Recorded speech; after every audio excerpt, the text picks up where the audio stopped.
좋은 아침입니다. 아침의 하나의 뉴스 종합 비타민 아침의 매일경제 김은미입니다. 꼭 필요한 뉴스만 콕콕 집어서 오늘도 전해드리겠습니다.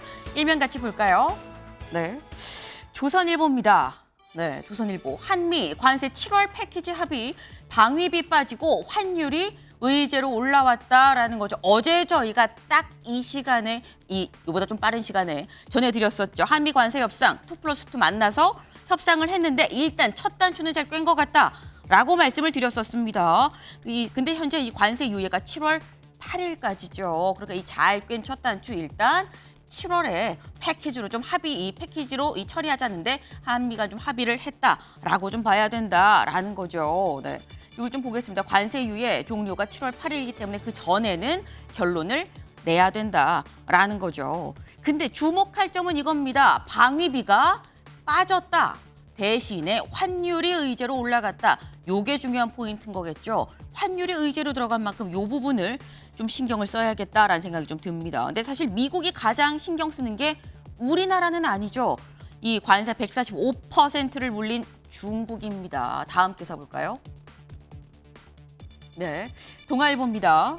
네, 중국 125% 대미 관세 일부 철회, 숨 고르는 통상 전쟁입니다. 네, 지금 미국이 145%를 부과하니까 중국도 맞대응한다고 125%를 대미 관세로도 부과를 했죠. 근데 중국이 여기에 대해서 일부 철회를 했다라는 겁니다. 왜? 여기 볼까요? 중국 반도체 이 8개 중 투입사에 대해서 면세를 통보했다. 트럼프 대통령 말하기를 시진핑 전화를 내가 받았다라고 얘기를 했다라는 거죠. 지금 이 미중 정상이 통화를 했고 그 이후에 그 연유인지는 알 수 없지만 어쨌거나 그 이후에 중국이 대미 관세를 일부 철회했다라는 거. 이 얘기인즉슨 미중 간에도 이제 뭔가 대화로 풀어갈 기미가 좀 보인다라고 봐야 될 것 같습니다. 다음 기사 볼까요?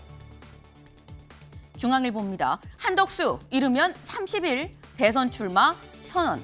어제까지는 29일 얘기가 있었는데 이제 또 30일이야 라고 생각을 하실 수가 있어요. 그럼 이번에는 왜 또 30일을 얘기를 하는 거냐. 여길 좀 보겠습니다. 밑줄. 30일이 D-Day로 꼽히는 이유. 네, 지금 한대행의 남은 일정 그리고 공직선거법상 일정 때문이다. 한대행이 대선에 출마를 하려면 선거법상 대선 한 달 전인 다음 달 4일, 5월 4일까지 물러나야 되는데 29일이 국무회의이기 때문에 이때 대통령 몫에 헌법재판관 후보자를 지명할 수 없도록 한 헌법재판소법 개정안 여기에 대해서 거부권을 행사를 해야 된다. 할 걸로 보인다. 유력하다라는 거죠. 그렇게 하려면 아마도 그 이튿날 사실상 저 퇴임하겠습니다라고 얘기를 하지 않겠느냐라는 겁니다. 거부권 행사까지 염두에 뒀다고 한다면 그러면 30일이다라는 얘기인 거죠. 네.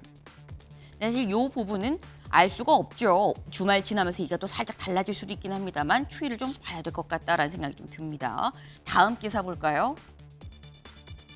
한국일보입니다. 네. 주범들 진술 달라질까? 김건희 도이치 재기 수사. 네. 이 지금 현재 검찰이 김건희 여사가 받고 있는 도이치모터스 주가 조작 사건 관련해서 이 의혹 다시 수사하기로 재기 수사 쉽게 말해서 재수사하기로 결정을 했다라는 거죠. 왜 그런 결정을 했냐라는 겁니다. 주가 조작 관련자 유죄 확정에 다시 한번 재점검을 해보겠다라는 취지겠다라는 게 부재의 얘기예요. 새로운 진술 땐 전면 재수사될 가능성도 있다라는 겁니다. 네. 이달 초 3일이었었나요? 이 주가 조작 관련자들이 다 모두 유죄가 확정이 됐었죠. 그렇기 때문에 다시 한번 좀 들여다봐야겠다라고 재수사를 판단했다라는 건데 과연 진술이 달라질 것이냐가 관건으로 보인다. 요 얘기 잠시 뒤에 저희가 대담으로도 좀 짚어보겠습니다. 다음 기사 볼까요? 매일경제입니다. 고개 숙인 SKT 전 고객 유심 무상 교체하겠다. 어제 저희 말씀드렸죠. 이용자가 2,300만, 2,500만 얘기도 지금 나오고 있습니다.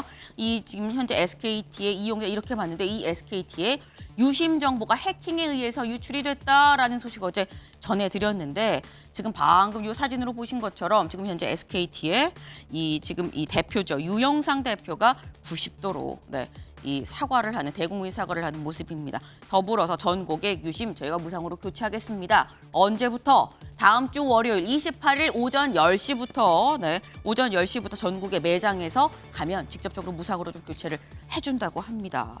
다만 중요한 건 이거죠. 여기 보겠습니다. 해킹 사고 대국민 사과 피해 규모 원인 언급이 없이 뭐라고 하느냐 재발 방지 대책을 마련하겠다라고 얘기를 하는데 피해 규모가 얼마나 되는지를 모르는 상태에서 그리고 원인이 뭔지에 대한 언급이 없는 상태에서 대책 마련이 잘 될 수 있겠느냐라는 지적도 같이 나오고 있다라는 거죠.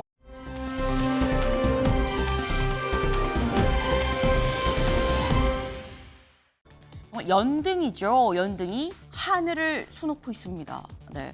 이제 부처님 오신 날 얼마 남지 않았죠. 다음 달 5일. 이제 올해는 이 5월 5일 어린이날이랑 같이 부처님 오신 날이 지금 왔는데 부처님 오신 날을 앞두고 지금 이 연등제를 준비하는 모습입니다.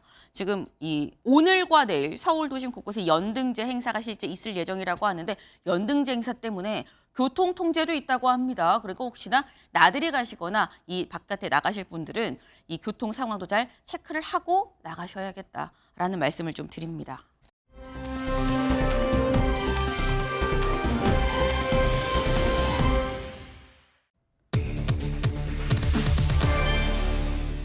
깐족거리다. 쓸데없는 소리를 밉살스럽고 짓궂게 달라부터 계속 짓거리다. 라는 뜻이다. 라는 건데 이게 오늘의 키워드입니다. 이게 왜 나왔는지 기사 같이 보겠습니다. 네, 오늘의 기사 같이 보겠습니다. 네, 동아일보죠. 한 사사건건 깐족, 윤 못 참았다. 윤의 아부한 사람이 계엄에 책임이 있는 거 아니겠느냐? 라는 얘기를 했다라는 거죠. 언제? 어제 국민의힘 경선 후보들 1대1 토론이 이틀째 있었습니다. 그런데 이번에 한동훈 후보와 홍준표 후보는 서로를 지목하면서 3시간 동안 본의 아니게 끝장 토론을 했다라는 건데 제목에 나와 있는 이런 얘기들이 오갔다라는 거죠. 직접 들어보고 오시죠. 사사건건 시비 거는 당대표를 두고 대통령이 참을 수 있었겠습니까? 개업의 가장 큰 원인은 당대표라는 사람이 사사건건 대통령과 시비 걸고 깐죽대고 그래 하니까 대통령이 참을 수 있었겠어요? 제가 당대표였으면 그런 일 없습니다. 깐족된다는 말이 무슨 뜻입니까? 계속 쓰시던데 일상생활에서 다른 주변에 있는 분들한테 깐족된다는 말 쓰세요? 씁니다. 그런 표현 쓰시면 안 돼요. 그런 표현은 폄하하는 표정이잖아요. 저는 후보님 제가 존경하기 때문에 다른 분들한테 그런 얘기를 면전에 쓰지 않는 것이 좋겠다는 조언을 드려요. 깐족되는 것만 보고 다음부터는 안 쓸게요. 네. 자, 굳이 따진다면 홍 후보님이 페북에 쓰셨던 여러 가지 폄하하는 막말들 그게 깐족되는 겁니다. 그러지 않으셨으면 좋겠어요. 깐족된다는 말 뜻을 모르고 지금 그래서네. 자, 네, 들어보셨나요? 과연 지금 저희가 잠깐 들은 이 대화 속에 깐족이라는 말이 몇 번이나 나왔을까요? 네, 지금 여기저기 깐족 많은 지금 이 깐족이라는 얘기가 언급이 됐습니다. 김기영 대변인님. 홍준표 후보는 일단 한동훈 후보가 대표실에 자꾸 깐족해서 그래서 윤석열 당시 대통령이 못 참고 계엄을 한 거 아니냐라고 이렇게 얘기를 했거든요. 동의하십니까? 제가 볼 때 네. 한동훈 후보가 당대표가 될 때 이제 당원들의 63%, 그다음에 민심도 한 30% 압도적으로 이긴 거죠. 어떻게 보면 네. 4명이 경쟁을 했는데 그때 당원들이 이렇게 한동훈 후보에게 당시 후보에게 압도적인 어떤 지지를 했던 건 뭐냐면 윤석열 당시 대통령과 잘 하라고 뭔가 이렇게 아무래도 두 분은 25년, 30년 가까이 된 어떤 교분이 있지 않습니까? 네. 그렇다면 대통령이 뭔가 결정을 할 때 이게 어떤 일을 풀어가는 과정에 있어서 그 사람을 어떻게 내가 알고 있고 예전에 어떻게 일을 해봤느냐가 굉장히 중요하지 않습니까? 그런 측면에서 그 윤석열 전 대통령과 한동훈 전 대표 사이에 약간의 앙금이 있어도 막상 대표가 되면 뭔가 잘할 거라는 생각을 했는데 대통령이 계엄을 선포하는 데 있어서 한동훈 전 대표의 어떤 영향이 어느 정도인지는 잘 모르겠습니다. 다만 계엄의 이유로서 한동훈 윤석열 전 대통령이 얘기한 게 뭡니까? 끊임없는 민주당의 줄탄핵을 얘기하지 않았습니까? 네. 그때 여당 대표로서 한동훈 대표가 좀 더 적극적으로 이 부분에서 싸워줬으면 하는 그런 바람이 있지 않았을까. 그런 과정에서 도리어 조금 대통령과 각을 세우는 그런 모양이 좀 적절하지 않았다. 그런 비판을 하고 싶었던 것 같습니다. 네. 그러니까 지금 말씀은 한동훈 후보의 당시 대표로서의 이 역할 때문에 계엄을 했다고까지는 모르겠으나 어쨌거나 한동훈 대표도 본인의 대표로서의 역할을 제대로 못한 부분이 있으니까 계엄이라는 상황까지 간 거 아니겠느냐. 그 얘기를 홍 후보가 하고 싶었던 것 같다라고 지금 말씀을 하셨어요. 그런데 지금 홍준표 이 후보가 뭐라고 얘기했냐면 마지막에 아이 저 깐족된다는 말 뜻을 모르고 저런다라고 지금 얘기를 했거든요. 이승훈 변호사님. 홍 후보 발언 동의하십니까? 저는 어제 이제 좀 지하철에서 네. 이제 TV 토론을 들었는데요. 네. 좀 깐족되는 게 재밌어가지고 지하철 한번 놓쳤어요. 아, 네. 네. 그만큼 흥미는 좀 끌었던 것 같아요. 그런데 보수당으로서 좀 품격이 없지 않나. 저런 농담도 해학적인 표현도 한두 번 해야지 너무 많이 나오니까 이분들이 지금 대통령 경선 토론에 나왔나?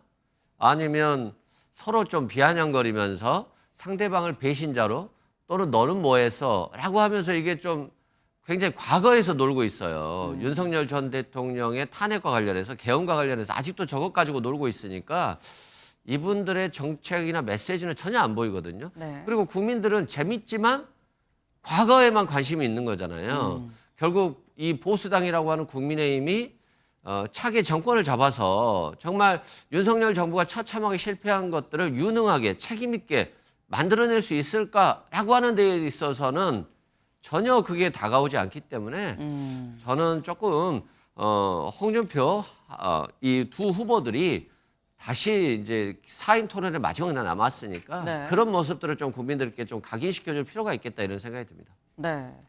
지금 이승훈 변호사님이 듣다가 너무 재미가 있어서 지하철을 놓칠 만큼 그랬던 1대1 토론이었다. 다만 재미는 있었는데 비전은 보이지 않았다. 그게 문제 아니겠느냐라고 나름 뼈 있는 좀 지적을 또 하셨어요. 네. 이게 지금 이 뭐 깐족깐족 이런 얘기가 자꾸 나오고 하는 상황에서 한동훈 후보가 또 그렇게 얘기를 하죠. 그런 얘기 어디 가서 딴 사람한테 하지 마세요. 또 이렇게 얘기를 합니다. 제가 후보님 지금 이 생각해서 하는 얘기예요. 딴 데 가서 이런 표현 면전에 대고 하시는 거 아니에요라고 지금 얘기를 하고 있는데 그러면서 한 후보가 또 이렇게 맞불을 놨습니다. 다음 기사 볼까요? 네. 기사 같이 보겠습니다. 매일경제기사죠. 한동훈 대통령의 사사건건 깐족. 코박콩 아시나 맞불. 코박콩 아시나라고 맞불을 놨다라는 겁니다. 이게 대체 무슨 얘기인지 직접 들어보고 오시죠. 시중에서 홍 후보님 코박콩이라고 부르는 건 알고 계시죠? 네, 몰라요. 모르세요? 네. 코를 박을 정도로 90도로 아부했다는 걸로 말씀드리는 거예요. 코박콩이란 말은 대통령한테 서문시장 왔을 때 내가 45도 절한 일이 있어요. 그걸 좌파 매체에서 코박콩이라고 이름을 붙인 겁니다. 대통령한테 45도 절한 게 그게 아부하는 겁니까? 대통령에 대한 그게 존경입니다. 김건희 여사는 해외 순방 때마다 넥타이 2개를 사서 하나는 동훈이 준다 이렇게 하고 자랑을 다녔어요. 김건희 너무 여사를 것 같아요. 형수라고 하면서 그래 불렀는데 형수한테 못된 짓 하는 거는 이재명 후보하고 똑같다 이 말이에요. 후보님은 누가 넥타이 주면 그 사람이 잘못하더라도 그냥 따라가 줍니까? 넥타이 받으면 계엄 옹호해야 됩니까? 그게 후보님이 말씀하신 정치 경험이라면 저는 그런 정치 경험 따르지 않겠습니다. 저는 네, 지금 한동훈 후보가 뭐로 맞불을 놨느냐? 코박콩으로 맞불을 놨습니다. 이승훈 변호사님. 코박콩 들어보셨습니까? 예, 저도 이번에 참 재밌게 들었는데요. 네. 홍준표 전 대구시장이 과거에 한동훈과 윤석열 전 대통령이 좀 갈등이 있었을 때 이걸 굉장히 즐기면서 한동훈 후보를 굉장히 공격했었거든요. 그랬었죠. 예, 그리고 또 총선 참패 이후에 윤석열 전 대통령이 홍준표 부부를 모셔서 독대를 했다더라 뭐 이런 얘기도 있었어요. 결론은 그때 이제 한동훈 후보와는 멀어지고 홍준표 후보를 조금 자기 주변에 데려다 놀려나 보다 뭔가 2인자로도 생각하고 있나 보다 이런 생각들을 가졌거든요. 사실 홍준표 총리설 뭐 이런 얘기도 돌긴 돌았었거든요. 그렇죠. 자신이 총리하면 대구시장 버리고 오겠다. 뭐 이런 말도 있었잖아요. 그만큼 뭐 상당히 코를 박으셨던 것 같은데 그럼에도 불구하고 지금의 이 시대는 네. 윤석열 전 대통령 잊어먹어야 돼요. 국민의힘 잊어먹어야 돼요. 윤석열 전 대통령이 대통령으로 복귀할 수 있습니까? 뭐 권력에 회귀할 수 있습니까? 불가능한 것이고 국민들의 이미지 속에는 최소한 중도층과 진보층에서 봤을 때 윤석열 전 대통령 무능한 분이에요. 무책임한 분이고 그렇기 때문에 저는 국민의힘이 뭐 잘 되기를 바랄 이유는 없습니다만 국민의힘이 잘못되면 또 국민까지도 같이 이렇게 안 좋아질 수 있거든요. 그래서 윤석열 전 대통령 빨리 버리시고 그 다음 단계의 주제로 토론을 했으면 좋겠다 이런 생각이 듭니다. 네. 지금 뭐 국민의힘이 잘 되는 걸 내가 뭐 딱히 바랄 일은 없지만 하지만 꼭 국민의힘이 잘 돼야 국민들이 또 어쨌거나 이 편한 거 아니겠느냐. 그러니 빨리 윤 대통령 버리시라. 더 이상 윤 전 대통령 얘기가 나오면 안 되는 거 아니냐라고 말씀하셨는데 근데 홍준표 후보가 말하면서 이런 얘기를 해요. 한동훈 후보한테. 김 여사가 순방 가면 넥타이 2개 사서 하나는 동훈이 거라고 얘기를 했었다라는 거죠. 김기영 대변인님. 같이 순방을 또 가시기도 하셨으니까 맞습니까? 저는 직접 들어본 적은 없는데 네. 뭐 온 국민이 다 아는 거 아닙니까? 윤석열 전 대통령과 한동훈 후보와의 관계는 뭐 계속 검찰에서 있었고 주요 보직에 있을 때 같이 있었고 그다음에 속된 말로 어떻게 보면 물을 먹었을 때 같이 또 물을 먹기도 하면서 같이 동고동락을 했죠. 네. 그리고 또 법무부 장관 비대위원장 그런 상황도 했습니다. 근데 아무래도 홍준표 후보 입장에서는 그 감정이라는 부분을 계속 건드리는 것 같아요. 한동훈 후보가 여러 가지 어떤 본인의 생각하에 국민을 위해서 했다고 하지만 그걸 바라보는 당원들 입장에서는 그래도 다른 사람도 아니고 한동훈 당신은 이렇게까지 하는 건 좀 비정한 거 아니야? 네. 매몰찬 거 아니야? 이런 느낌을 계속 주는 건데 그 전날에 김문수 후보가 계속 얘기하지 않았습니까? 눈에 넣어도 아프지 않을 사람, 눈에 넣어도 아프지 않을 사람 그걸 계속 몇 번이나 반복을 했거든요. 네. 그런 차원에서 당신이 또 형수라고 따랐고 그다음에 또 예전에 카톡도 주고받았고 그리고 어디 가면 꼭 당신 넥타이를 2개 산다는 게 남편한테 2개 주는 게 아니고 한동훈 후보를 챙겼다고 하면 그 사이 관계는 그렇게 쉽게 공과 사를 무자르듯 칼로 이렇게 자를 수 있는 것 아니냐. 자르지 없는 거 못하는 거 아니냐. 아니냐. 이런 얘기를 계속해서 당원들한테 주는 건데 제가 볼 때는 지금 제가 2명 중에 1명이 되면 네. 그 이후에 결승전에서는 그야말로 비전에 대한 얘기를 하고 지금 선에서는 확실하게 서로 간의 약점을 네. 어떻게 보면 좀 드러낸 후벼 파는 뭐 표현이 좀 그렇지만 그런 전략을 쓰는 것 같습니다. 지금 전략적으로 홍준표 후보가 좀 약간 감정적인 부분을 잡고 터치하는 그런 부분이 있는 것 같다. 이 전날 있었던 김문수 후보와 비슷하게 한동훈 후보가 어떻게 그럴 수가 있느냐라는 좀 전략적으로 접근하는 차원에서 얘기를 하는 거 아니겠느냐라는 건데 말씀처럼 어제 한 3시간 동안 계속해서 저희가 앞서 들은 것처럼 뭔가 감정을 건드리는 이런 얘기들이 상당히 많았다라는 거죠. 그런데 이 감정적인 얘기만 있었던 게 아니라 이재명 후보, 그러니까 민주당 이재명 후보에 대한 얘기도 나왔습니다. 그 얘기 잠깐 들어보고 오시죠. 어제 홍준표 후보께서 대통령이 되면 이재명 세력과도 함께 하겠다라는 말씀을 하셔서 저는 거기에 동의할 수 없어서 홍준표 후보와 얘기해 보려고 홍준표 후보를 지목했습니다. 법카 기소에 대해서 문제점이 있고 잘못된 것처럼 말씀하셨습니다. 그게 어떤 취지인지 간단하게 설명해 주시겠습니까? 한동훈 후보가 법무부 장관 하면서 검사 200명 동원해서도 이재명이 못 잡았잖아요. 대장동 비리 사건 경우에 수천억의 이익을 제3자한테 줬는데 그게 무슨 공짜로 줬을까요? 그럼 뭘 그 이득을 취했는지 그걸 조사를 했어야죠. 뭐 기름값 이런 걸 기소하는 게 그게 정상입니까? 예.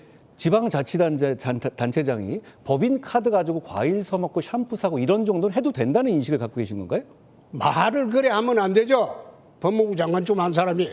아니 그 정도 가지고 자꾸 작은 걸 끄집어내서 기소한다 이겁니다. 자, 그러면 다시 한번 묻습니다. 샴푸 사고, 제사하고 이런 것들, 과일 사 먹고 하는 거 경기도 법화로 써도 그 정도는 기소하면 안 된다. 이런 생각이시네요? 기소하면 안 된다가 아니고 왜 큰 걸 놔두고 사소한 그걸 잡아가지고 그것도 기소하고 해가지고 정치적 논쟁거리로 만드냐 그 말입니다. 정치적 네, 홍준표 후보 살짝 목소리가 좀 올라갔어요, 톤이. 네. 근데 지금 이 요지는 그런 것 같아요, 김기영 대변인님.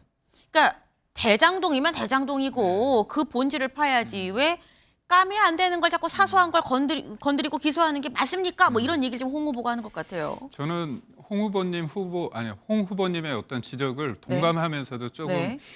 받아들이기 힘든 부분이 있습니다. 대장동 관련해서 확실하게 해서 네. 빨리 유죄 나왔으면 좋겠다. 그런 거는 받아들일 수 있습니다. 하지만 경기도 법인카드 이게 단순한 문제가 아닙니다. 그러니까 실질적으로 경기도에서 사모님 팀이라는 걸 구성해서 그 김혜경 씨 이동할 때 관용차까지 쓰지 않았습니까? 그게 실질적으로 6,500만 원 제너시스 차량을 구매해서 관용차를 사용하기 위해서 네. 했지만 실질적으로 김혜경 여사 개인 차로 썼거든요. 그리고 또 우리가 다 알지 않습니까?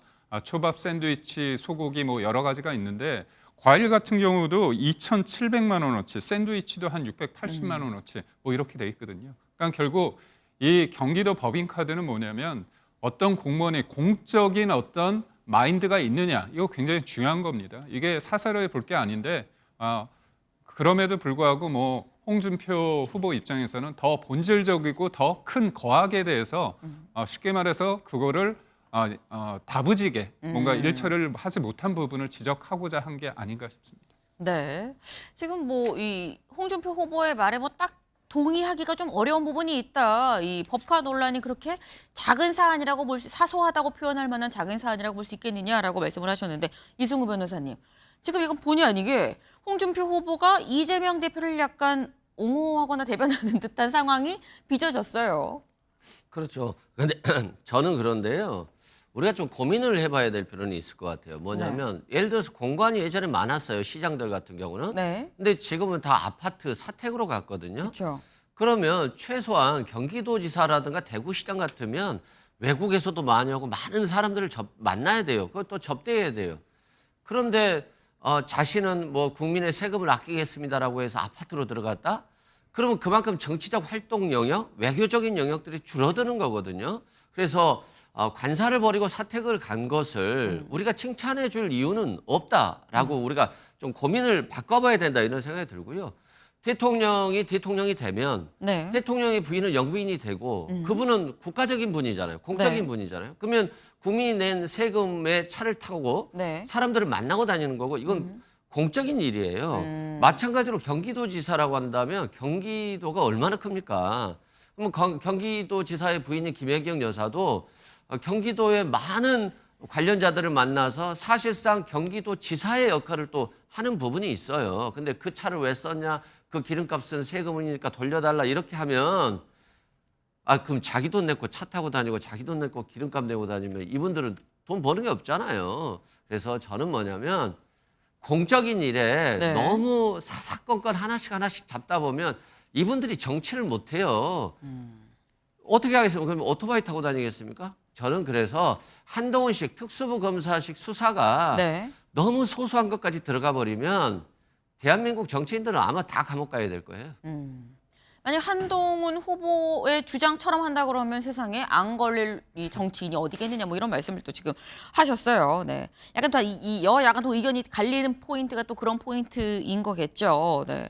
근데 지금 이 홍준표 후보 사실 지금 보면 뭐 한동훈 후보랑 얘기하면 살짝 이번에는 언성이 좀 높아지기도 했죠.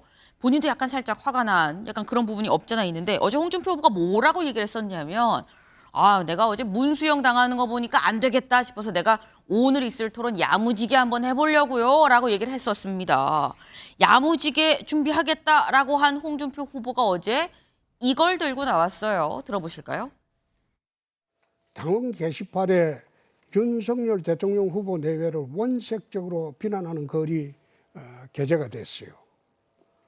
한 후보의 가족이 범인인가 아닌가? 그 대답을 우선 해보세요. 내 가족이면 내 가족이다 아니다. 저는 홍 후보님 계엄은 도망 다니시면서 게시판에 진심이신 거 보고 참 황당합니다. 예, 좋습니다. 아직도 윤석열 대통령과 김건희 여사가 아직도 성역이라고 생각하세요? 당원 게시판, 익명 게시판에서 대통령 부부와 당대표 비판하면 안 됩니까? 그래서 그렇게 뭘 해서 하시겠다는 이제 거예요? 빠져나가지 말고 말 안 하는 거 보니 가족 맞는 모양이네. 그 간단한 걸 왜 말 못해요? 내 가족 아니다 이러면 끝나잖아요. 자, 근데 후보님. 말을 안 하고 있잖아요. 후보님, 우리는 민주주의자기 때문에 그런 겁니다. 당원 게시판은 익명에 보장돼서 자유로운 의견을 게시하는 거예요. 네. 이승훈 변호사님, 어떻게 홍준표 후보 야무졌습니까? 뭐 야무진 것 같지는 않고요. 아니, 당원 게시판에 비판할 수 있죠. 한동훈 대표이기 때문에 가족들이 비판하는 게 적절하다라고 볼 수는 없지만 비판할 수 있고 이재명 후보를 향해서 얼마나 국민의힘 후보들이 많이 독재자다, 일극체제다 비판합니까? 그러면 민주당 지지자들은 이재명 후보 비판하면 안 되잖아요. 그럼 당직자들도 다 비판하면 안 되잖아요. 이 비판하면 윤석열 전 대통령에 대한 굉장히 배신인 거잖아요. 이게 비민주적인 거잖아요. 그래서 당원 게시판이라고 하는 것은 누구나 들어와서 누구나 비판할 수 있는 것이기 때문에 이게 명예를 훼손하거나 또는 모욕죄가 된다거나 이런 죄, 형법적인 문제가 되지 않는 영역이라고 한다면 정치적으로는 얼마든지 비판할 수 있어야 된다라고 생각합니다. 지금 이게 뭐 익명 게시판인 거고 당원 게시판 뭐 나라님도 요걸 이 비판할 수 있는 건데 뭐 그거 갖고 뭐라고 하느냐라고 지금 말씀을 또 하셨어요. 네. 근데 지금 홍준표 후보가 살짝 얘기하면서 목소리가 지금까지 저희가 들어본 것 중에 가장 많이 올랐죠. 했어요, 안 했어요라고 지금 얘기를 하고 있죠. 근데 엄밀히 얘기하면 깁니다, 아닙니다라고 명확하게 딱 부러지게 뭔가 방점을 찍진 않았다. 그래서 백브리핑에서 기자들이 이걸 다시 한번 물어봤습니다. 뭐라고 물어봤느냐. 한동훈 후보한테 오늘 당원 게시판 질문 요거 피했다고 좀 보일 수도 있겠는데요 라고 얘기를 했더니 한동훈 후보가 피하지 않았습니다. 제가 한 말을 보면 그게 본질입니다 라고 얘기를 했다라는 거예요. 김기영 대변인님. 그럼 가족이 했다는 거냐 안 했다는 거냐 본질이 뭐라는 거냐라는 거죠. 저는 당원 게시판 문제를 보면서 조금 마음이 되게 안 좋습니다. 네. 왜냐하면 이 문제가 지금 불거진 게 아니에요. 지난해 연말에 계속 이어졌습니다. 계속. 이 문제를 쉽게 푸는 방법은 한동훈 전 대표께서 부인한테 묻는 거예요. 했는지 안 했는지. 그게 제3자의 어떤 비밀, 개인정보 그게 아니지 않습니까? 그래서 제가 늘 얘기했던 게 뭐냐면 만약에 가족이 뭔가 비판을 했다. 비판할 수 있죠. 네. 비판할 수 있다고 한동훈 후보도 얘기하는 거 아닙니까? 그렇다면 가족이 비판을 했다. 근데 내가 시킨 것도 아니고 본인이 볼 때 문제라고 했던 거 아니냐? 그러면 그거에 대해서 얘기를 했을 때 저는 당원들이나 국민들이 볼 때 비판할 수 있겠구나. 그렇다면 비판한 수위가 어느 정도일까? 납득이 될까? 그거를 국민들이 판단하면 됩니다. 근데 저는 뭐냐면 이 문제가 너무 계속 불거져서 감정이 쌓였어요. 네. 그러다 보니까 너무 지나치게 확대 해석되고 있는 겁니다. 그런 측면에서 봤을 때 저는 이게 법률적이냐 법률적이지 않느냐 그걸 떠나서 감정의 문제이기 때문에 이거는 아주 쉽게 문제를 풀고 저는 그때도 말했습니다. 지난해에도 서로 한동훈 전 대표의 가족이 연루돼 있다고 하더라도 이 문제 때문에 한 대표가 자리에 내려와야 된다? 그건 저는 동의할 수 없다. 이건 다른 문제다 그렇게 얘기를 했습니다. 지금 이 사안이 사실상 계속 자꾸 뭔가 누적이 돼서 골마갈 수 있는 문제이기 때문에 오히려 빨리 좀 깔끔하게 풀 필요가 있다라는 말씀을 지금 하셨어요. 네. 저희 지금 어제 그제 있었던 이 1대1 토론. 지금 저희가 홍준표 후보와 한동훈 후보 얘기는 어제 바로 있었던 무려 3시간 동안 있었던 1대1 토론을 지금 저희가 같이 좀 짚어봤는데 오늘부터는 이제 4명이 다 같이 토론을 합니다. 4인 토론이 오늘부터 이제 시작이 되는데 어디서 하느냐 바로 저희 MBN에서 합니다. 오늘 오후 5시 40분에 저희 MBN에서 이 토론하니까요. 요거 많은 참고해 주시기 부탁을 좀 드립니다. 다음 키워드로 넘어가 볼까요?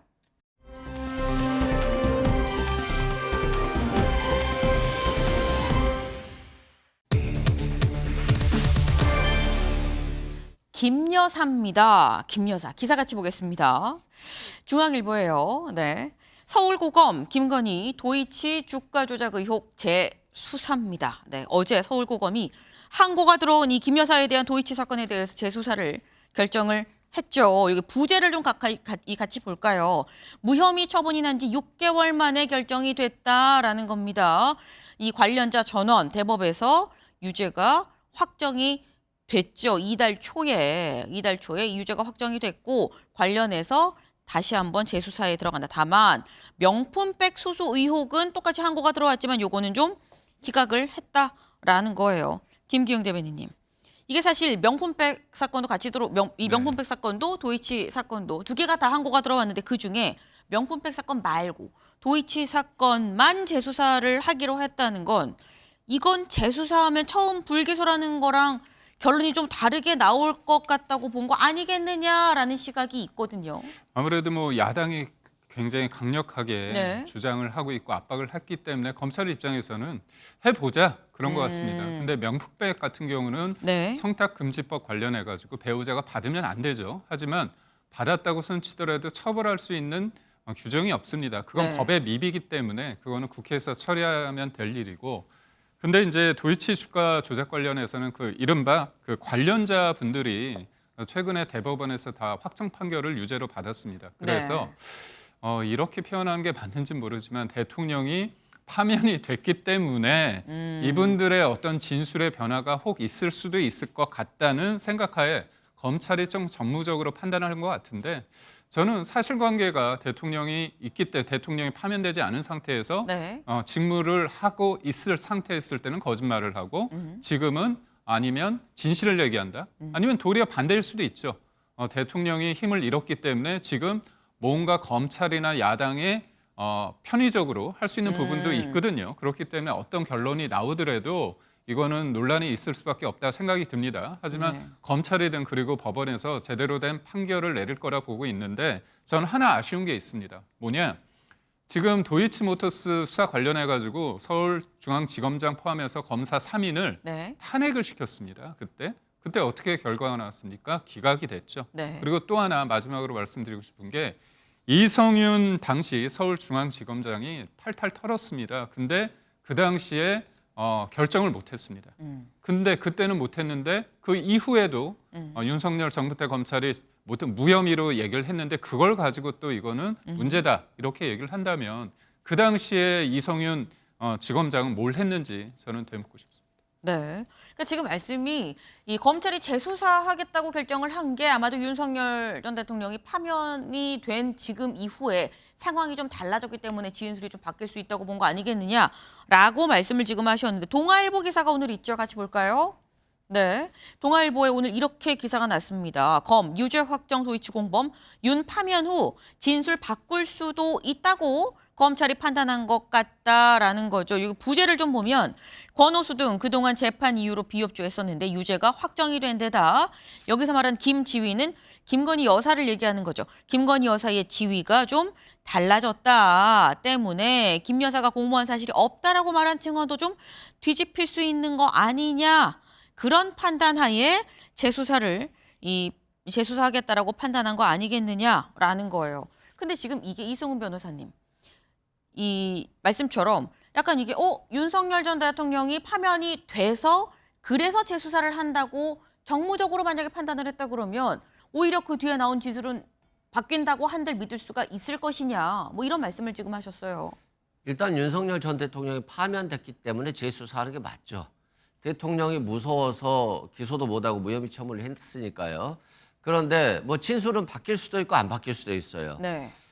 그런데 남들은 다 유죄 판결 받았는데 김건희 여사만 무혐의 받았잖아요. 네. 그럼 당연히 진술이 바뀐 게 진실 아닐까요? 남들은 다 유죄 받고 자신들이 자백을 했는데 김건희 여사만 무혐의다? 이게 상식적으로 안 맞잖아요. 그래서 대통령이 권력을 잃었을 때 거짓말을 할 수도 있고 진실을 말할 수도 있지만 이 상황은 진실로 갈 수밖에 없는 상황이다 말씀드리고요.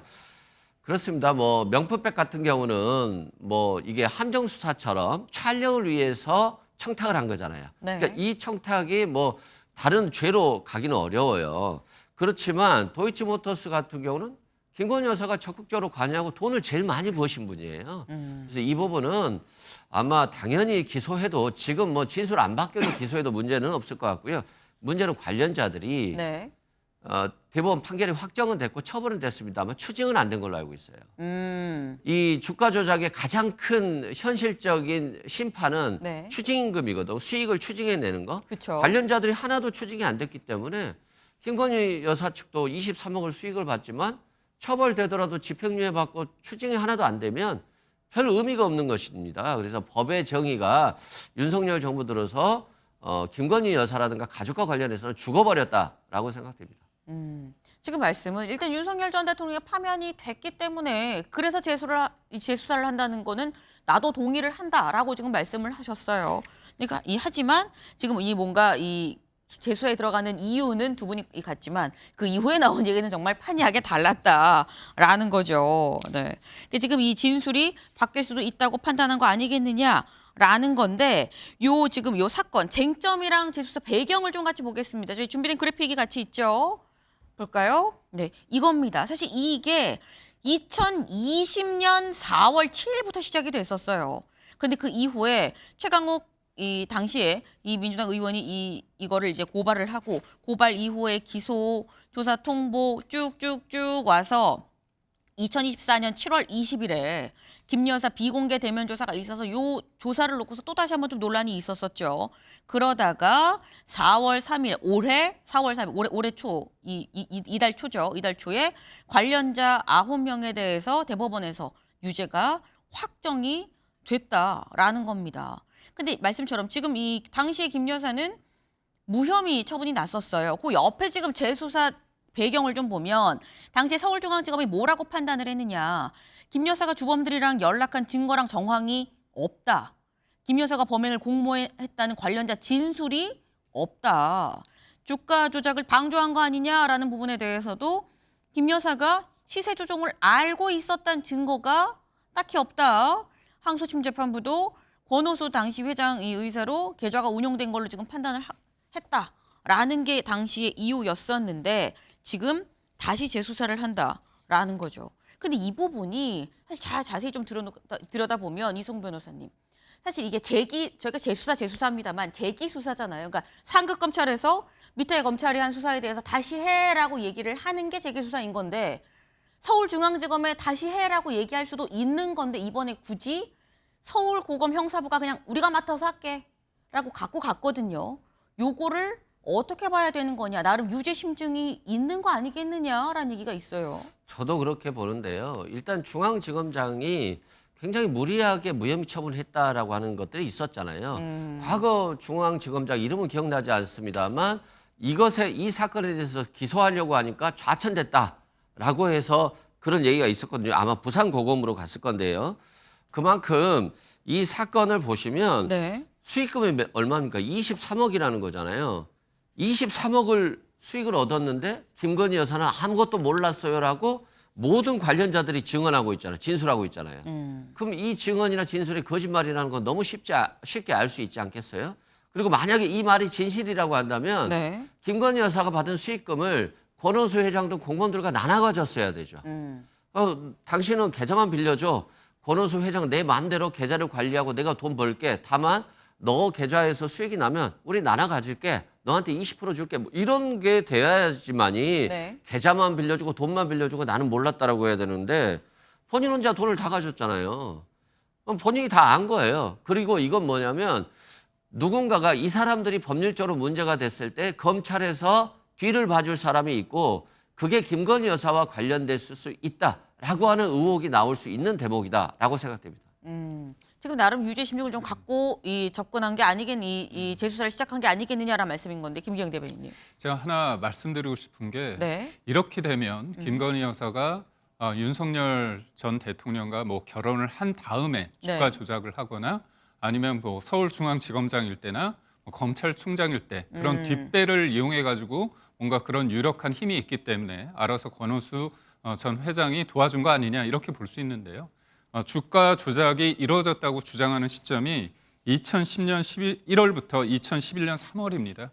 김건희 여사가 제가 알기로는 그때 결혼하기 전에 상황으로 알고 있기 때문에 그거는 제가 볼 때 과도한 게 아닐까. 그리고 또 하나 만약에 김건희 여사가 관련해가지고 예전에 주가 조작 관련해서 뭔가 유죄가 있거나 그런 어떤 행위를 했다고 한다면 네. 그렇게 몰아갈 수도 있겠죠. 그래서 저는 우선적으로 지금 나온 부분에서 충분히 그걸 인지하고, 그러니까 어떤 사람이 어떤 주식에 대해서 맡을 때 네. 하나하나 어떻게 하겠다 이렇게 얘기를 해서 하는 것보다는 진짜 실력이 있다고 생각하는 사람한테 통으로 맡기는 경우가 많다고 그러더라고요. 물론 저는 안 해봐서 모르겠습니다. 네. 근데 이른바 돈이 있는 분들 사이에서는 그거 믿고 맡기기 때문에 그 사람이 진짜 주가 조작을 어떻게 하겠다는 어떤 여러 가지 구체적인 얘기까지 김건희 여사한테 과연 했을 것인가 그거에 대해서는 저는 그럴 가능성은 크지 않겠다 그런 생각을 했습니다. 네. 사실 이게 윤석열 전 대통령을 만나기 전에 있었던 과거의 일인데다가 사실 이 뭐 말씀처럼 뭐 돈이 있는 사람들은 그냥 아예 통으로 일단 믿고 맡기는 경우도 있다고 하는데 어떻게 이렇게 단정할 수가 또 있겠느냐 뭐 이런 말씀을 지금 하셨어요. 사실 이 김 여사 관련해서 검찰에 지금 이 수사를 하고 있는 게 도이치 사건만은 아니죠. 뭐가 있는지 좀 같이 볼까요?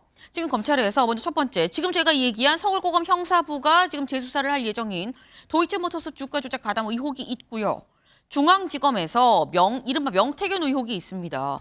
명태균 의혹 전담 수사팀이 할 명태균 관련 공천 개입 의혹 요게 있고요. 그리고 남부지검에서 가상자산범죄 합동수사부가 지금 수사를 하고 있는 건진법사 고가 목걸이 전달 의혹 요게 있다라는 거죠. 그러니까 지금 딱 도이치만 있는 게 아니고 뭐 명태균 의혹도 있고 뭐 건진법사 목걸이 얘기도 있고 근데 명태균 의혹은 들어봤는데 건진법사 목걸이는 무슨 얘기야 하실 수 있어요. 다음 기사 볼까요? 네, 바로 이겁니다. 무슨 얘기냐? 목걸이는 어디에? 6천만 원짜리 진실게임 조선일보 신면입니다. 네, 조선일보 기사예요. 목걸이는 어디에 있는 거냐? 6천만 원짜리 목걸이라고 하는데 라는 거죠. 그 밑에 작게 지금 여기 적혀 있는 거 혹시 보이시나요? 목걸이 수수 의혹 일지입니다. 네. 일단 이 김건희 여사가 나토 정상회의 때 목걸이를 하고 갔었죠. 그래서 이 목걸이 이거 비싼 건데 엄청 고가인데 이거 어디서 난 거냐 뭐 이런 얘기 논란이 있었어요. 근데 그 논란을 보고 통일교회 한 당시 이 간부가 이거 빌리지 마시고 그때 대통령실에서 이거 지인한테 빌린 거다라고 했더니 이거 빌리지 마시고 이거 그냥 하십시오라고 건진법사를 통해서 전달을 하려고 했다라는 거죠. 그런데 건진법사와 그거 잃어버렸다라고 얘기를 했다라는 거예요. 물론 지금 저희가 이 화면으로 보이는 이 목걸이가 똑같은 그 줬다라는 그 목걸이는 아닙니다. 이 목걸이는 나토 정상회의에서 김 여사가 목에 했었던 바로 그 목걸이인 건데 그게 논란이 됐고 이 목걸이가 아닌 다른 6천만 원짜리 목걸이를 당시 이 한 종교계 간부가 이 건진법사를 통해서 주려고 했었다라는 거죠. 네. 근데 문제는 이 건진법사가 얘기한 게 잃어버렸다라는 거예요. 요 다음 기사 같이 볼까요? 기사 같이 보겠습니다. 기사에 제목이 이래요. 행방이 묘연한 김 여사 선물용 명품이다. 네. 행방이 묘연하다. 분명히 건진법사한테 김 여사 선물로 주라고 얘기를 했는데 그래서 이 간부가 안 준 것 같아서 다시 돌려달라라고까지 얘기를 했다라는 거예요. 근데 건진법사가 잃어버렸어요라고 얘기하고 김 여사 쪽은 나도 받은 적이 없어요라고 지금 얘기를 하고 있다라는 겁니다. 이승우 변호사님. 목걸이는 어디 간 걸까요? 제 개인적인 추정은 추정. 뭐 당연히 전달됐을 거라고 봐요. 네. 예를 들어서 건진법사에게 김건희 여사한테 1억을 갖다 주세요라고 현금을 줬다고 한다면 네. 일부 자기가 갖고 일부 김건희 여사한테 전달할 수 있죠. 근데 먹거리라고 하는 것은 굉장히 특별한 거잖아요. 통일교청에서 줬는데 그러면 김건희 여사가 이걸 차고 다니는지 안 다니는지 계속 볼 수 있거든요. 그런데 이걸 안 줬다? 그런데 통일교 측에서는 윤석열 전 대통령과도 독대를 한 거잖아요. 그래서 저는 건네갔을 거라고 생각되고 저는 만약에 이 통일교 측에서 건네준 목걸이와 김건희 여사가 찾던 목걸이가 동일한 목걸이였다고 한다면 나토 정상회의 때 이미 이 목걸이를 전달했고 통일교 측에서 전달한 목걸이일 가능성이 높다라고 봅니다. 그런데 나중에 이게 수사가 되니까 실은 빌려서 왔는데 통일교 측에서 이를 알고 사줬어요 라고 하는 걸로 말을 맞췄을 가능성이 높다. 다만 이제 다른 목걸이라고 한다면 뭐 김건희 여사 측의 변명이 맞겠죠.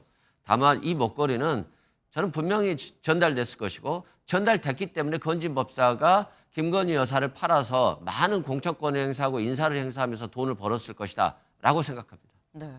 지금 이거는 이승훈 변호사님의 개인적인 추정입니다.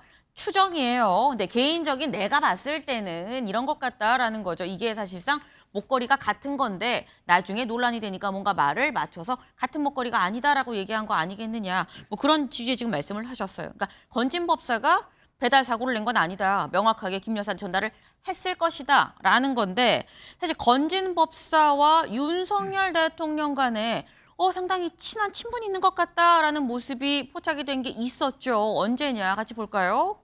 네, 바로 이때입니다. 그러니까 건진 법사가 당시 후보 때였어요. 후보 때는 이 등을 툭툭 치면서 자 일로 가세요라고 얘기를 하면서 옆에서 소개도 하고 길 일로 가시라고 얘기를 하고 당시의 상황을 좀 쫙 좀 이렇게 이 좌중을 확실하게 컨트롤하는 그런 건진 법사의 모습을 이 공개가 돼서 둘이 무슨 사이야라는 논란이 있어서 당시에 그때 고문이었었나요? 그래서 이제 그만뒀었다라는 건데 지금 김기영 대변인님.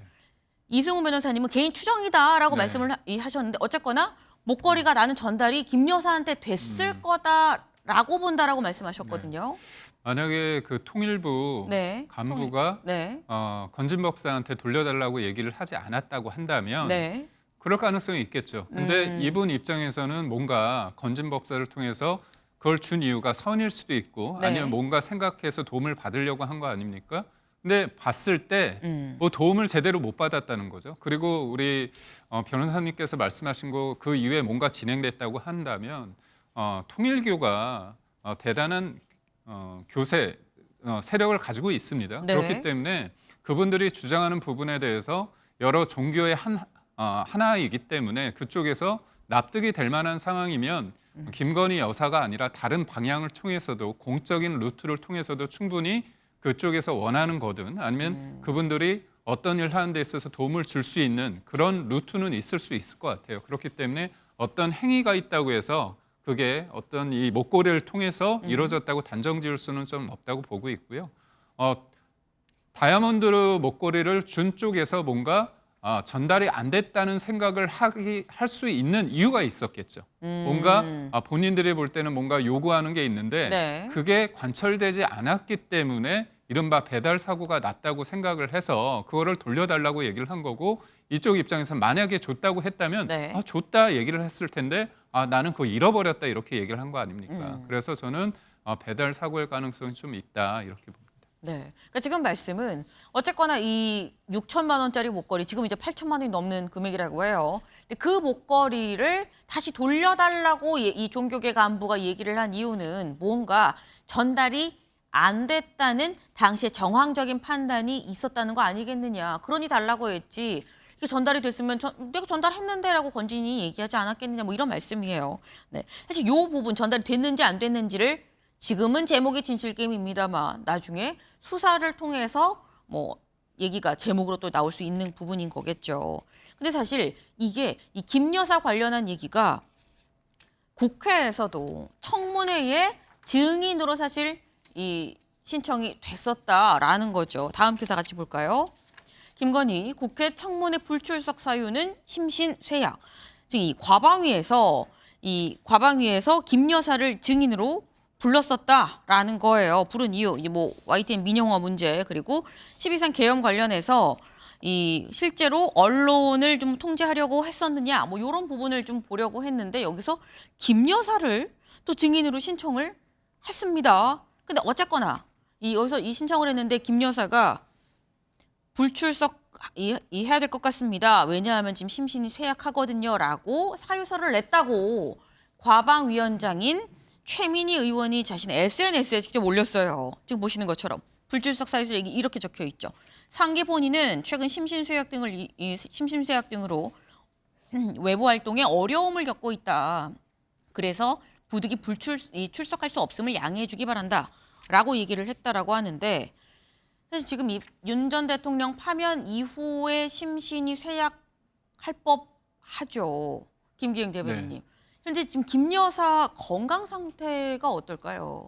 저도 정확한 내용은 모르겠습니다. 네. 다만 이제 원래 김건희 여사가 몸이 그렇게 건강한 편은 아닙니다.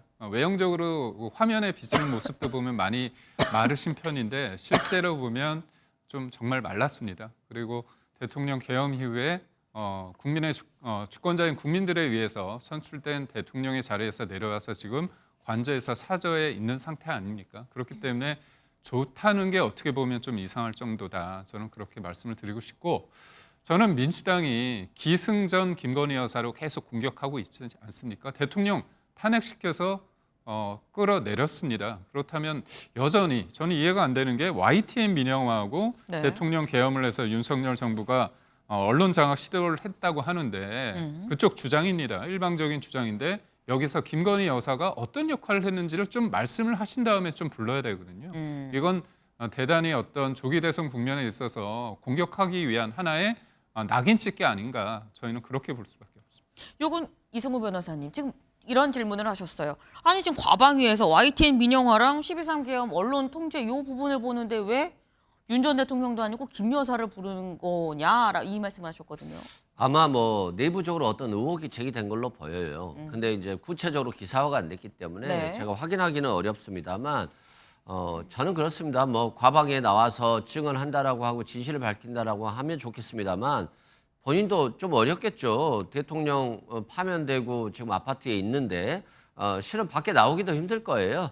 그런 측면은 이해하고요.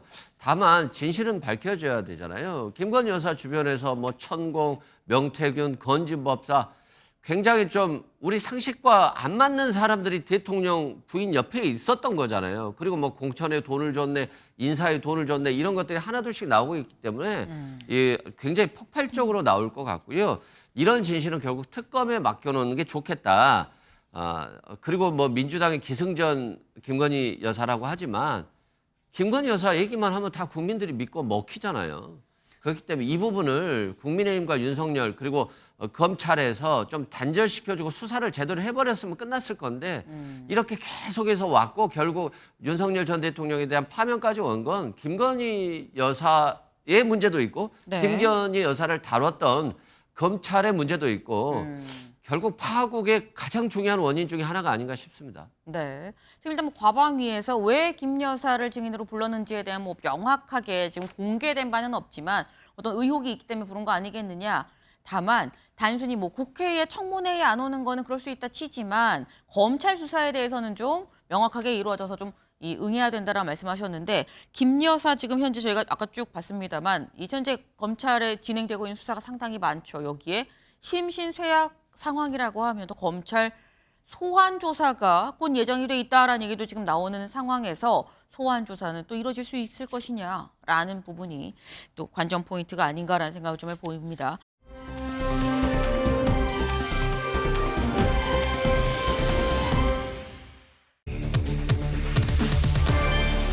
임연 문입니다. 네, 기사 같이 볼까요? 한국일보입니다. 문 정치화된 검찰 무조건 밀고 나가는 느낌이다 라고 여기서 말하는 문은 사진에 나오죠. 문재인 전 대통령이 얘기를 했다라는 겁니다. 네, 어제 문재인 전 대통령 4.27 판문점 선언 7주년 기념식이 있었던 국회에 왔습니다.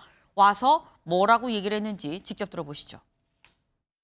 물론 기소 자체도 이렇게 부당하지만 뭔가 정해진 방향대로 그냥 무조건 밀고 가는 그런 이제 그 느낌이 들었습니다. 어쨌든 이 검찰이 그만큼 정치화되고 있고 또 검찰권이 남용된다는 그는 뭐 아주 단적인 그런 사례 같아서 앞으로 이제 그 점을 내 개인적인 무고함을 밝히는 차원을 넘어서 그런 검찰권의 남용과 정치화 이런 부분들을 제대로 이렇게 좀 드러내고 좀 국민들에게 알리는데 좀 주력을 할 계획입니다.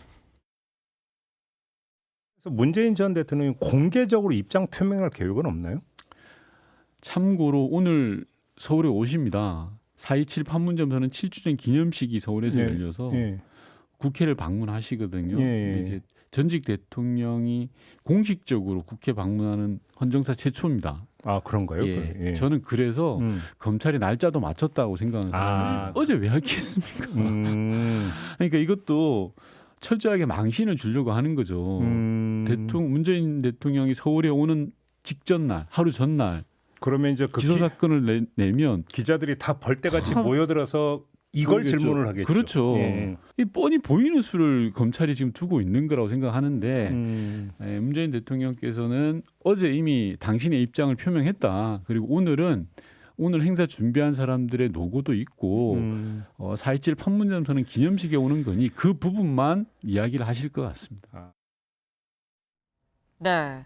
지금 이 윤건영 의원은 어떻게 전망을 했었느냐. 아마 오늘 서울에 오시는데 검찰이 그걸 알고 딱 서울에 오는 그 타이밍 맞춰서 하루 전에 좀 기소를 한 것 같은데, 근데 이거 아마 말씀 안 하실 거다라고 예측을 했는데, 근데 문재인 전 대통령 지금 보시는 것처럼 우원식 의장을 만나서 이거 검찰이 정치화된 겁니다. 무조건 밀고 가는 느낌이 들었어요. 라고 얘기를 했습니다. 국민한테 이거 좀 알리는데 좀 주력해 주십시오.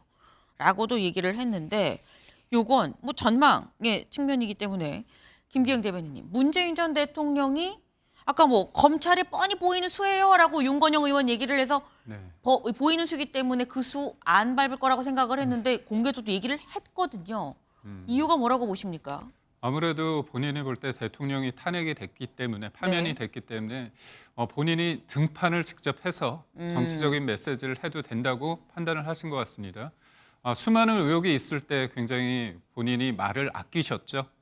회피했습니다. 그런데 어제 카메라 앞에서 우원식 의장 앞에서 그렇게 얘기를 한 걸 보면 본인이 잊혀질 권리가 있다고 하시지만 굉장히 중심에 여전히 있구나 그런 생각을 했습니다. 다른 것 떠나서 매관 매직이라는 얘기까지 나왔습니다.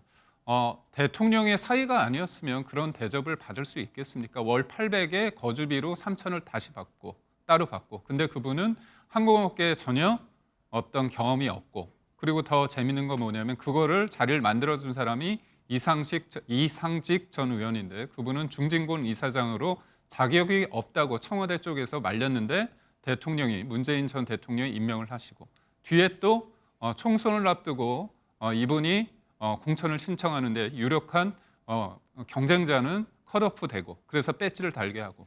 저는 이런 일련의 과정 속에서 어떤 사적 조직이 관여한 게 아니라 무엇보다도 청와대 민정비서관의 특별 감찰반을 통해서 특혜 채용과 그다음에 태국 이주 과정 전반을 관리했다.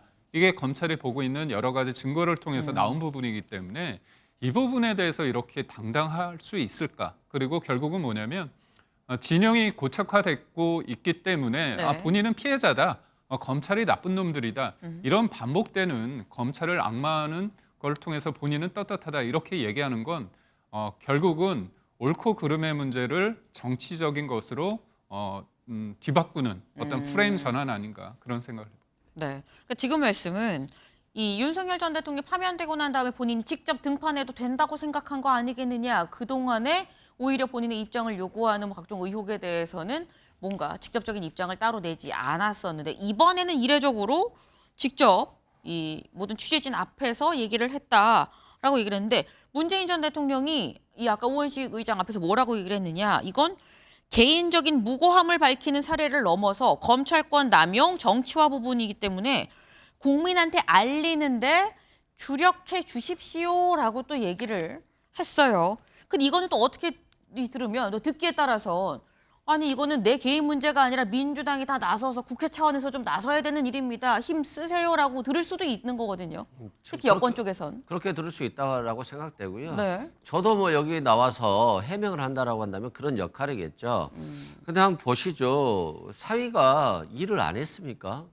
일을 했잖아요. 그리고 급여 받은 거잖아요. 이 사위는 대기업 임원까지 했던 분인데요. 왜 태국까지 갔을까요? 우리나라로 보면 시골에 간 거잖아요. 태국에 갔는데 한국에 취직할 데가 없었을까요? 굉장히 좋은 자리 많이 취직할 수 있었겠죠. 그리고 문재인 전 대통령이 뭐가 아쉬워서 돈을 받은 것도 아니고 취직 자리를 부탁하고 취직 자리 해주니까 중진국 이사장을 주고 국회에 공천을 줍니까? 상식적으로 좀 상관관계가 인정이 안 되지 않나요? 사위가 문재인 대통령의 힘을 빌어서 취직했다라고 한다면 한국에 좋은 자리에 갔을 거예요. 그럼에도 불구하고 이 태국으로 갔다는 건 저는 문재인 대통령의 생각들은 자꾸 사위라든가 딸이라든가 이런 사람들이 어떤 불법적인 일에 개입되지 않기 위해서 한국에 있기를 원하지 않았을 수도 있어요. 그런 차원으로 저는 바라봐야 된다고 생각되고요. 뭐 이명박 전 대통령 구속됐었죠. 박근혜 전 대통령 구속되고 파면됐었죠. 그리고 윤석열 전 대통령 본인이 앞에 두 분을 구속시켰는데 지금 본인도 구속됐다 나왔죠. 문재인 전 대통령까지도 지금 기소하고 뭐 마치 유죄 판결에 대해서 구속시키려고 한다면 대한민국 대통령 최근 20년 동안에 대한민국 대통령은 다 구속됐어요. 지금 요 정도 사위가 취직한 거 가지고 대가성이다라고 해서 밀어붙여버리면 대한민국의 전직 대통령들은 다 구속되고 다 파면되고 대통령으로서 애우를 아무도 못 받는 거예요. 그래서 뭐 대통령이라고 해서 특혜를 줘서는 안 되지만 대통령으로서의 어떤 품격이라든가 이런 건 갖춰줘야 되고 수사도 굉장히 정밀하게 해야 되는 거예요. 아니 뭐 사위가 취직해서 돈 벌었다고 이것까지도 그냥 단순히 뇌물이라고 하면 부정한 척탁도 하나도 드러나지 않았는데 네. 라고 한다는 것은 저는 검찰이 무리한 기소를 했다라고 생각됩니다. 네. 지금 두 분의 의견이 확연하게 갈립니다. 정치적으로 좀 이 무리한 수사를 한 거 아니냐. 이건 상당히 중하다. 왜냐하면 앞뒤 정황을 보면 이거는 거의 확실하게 유죄로 볼 여지가 있는 거 아니냐. 뭐 이 좀 두 가지의 의견이 완전히 갈리고 있는데 말씀 중에 정밀한 수사가 필요하다라고 말씀하셨죠. 요 부분이 수사를 통해서 좀 이 밝혀져야 되는 포인트가 아닌가라는 생각을 좀 해봅니다.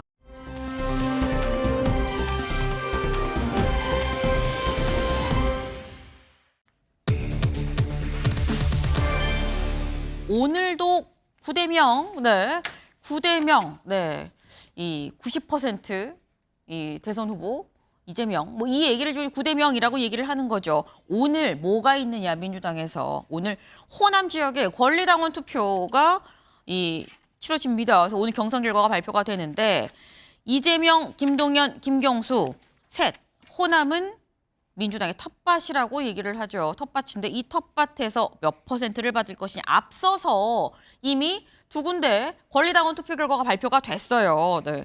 충청권, 영남권 같이 좀 보겠습니다. 앞서서 나왔던 이 충청권은 영남권 먼저 볼게요. 영남권 20일 날 있었던 영남권 이재명 후보 90.81, 충청권은 88.15. 그래서 누적 89.56. 여기에서 지금 사실상 9대0이다라는 얘기가 나왔다라는 건데 오늘은 호남이죠. 특히 호남은 텃밭이다. 인데다가 더불어서 지난 대선 경선 때 이낙연 후보랑 붙었을 때 이낙연 후보가 유일하게 전국에서 그러니까 이재명 후보가 유일하게 전국에서 이낙연 후보한테 졌던 지역이 바로 이 호남 지역이었다라는 거죠. 이승훈 변호사님, 오늘 호남에서 이재명 후보 몇 %, 9대0 될 수 있는 겁니까? 제가 봤을 때는 한 80대 후반 정도 나오지 않을까 80 싶어요. 후반. 예. 항상 호남은 조금 견제를 했어요. 네.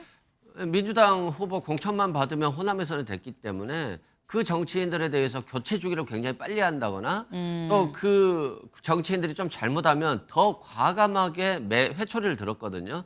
그래서 이재명 대표에 대해서 본선에 있어서는 전폭적으로 지지를 하지만 네. 또 계속 9대0이다라고 하니까 좀 더 투표율을 낮추거나 또는 다른 경쟁자들에게 좀 더 표를 주면서 좀 긴장감을 불러일으키려고 할 수 있거든요. 그래서 저는 90% 바로 밑 정도, 한 80% 후반 정도가 되지 않을까 추정해 봅니다. 네, 한 80% 후반 정도 나오지 않겠느냐라고 지금 말씀을 하셨는데 이재명 후보 입장에선 지금 전국에서 다 지금 90%대의 지금 지지를 받고 있죠. 특히나 그런데 호남에서 이보다 다른 애 평균보다 좀 낮은 지지가 나온다고 한다면 이재명 후보 입장에서는 살짝 좀 힘이 빠질 수 있는 부분이기도 한데 그래서인 건지 지금 현재 호남에 김혜경 씨도 내려가서 같이 지금 운동을 뛰고 있다라고 해요. 네. 오늘 오후에 아마 결과가 나오겠죠. 여기에서 이재명 후보한테 힘을 호남이 실어줄지 혹은 살짝 옷깃을 잡게 되는 상황이 될지 좀 지켜봐야 될 것 같습니다. 저희가 준비한 소식 오늘 여기까지입니다. 오늘도 좋은 하루 보내세요.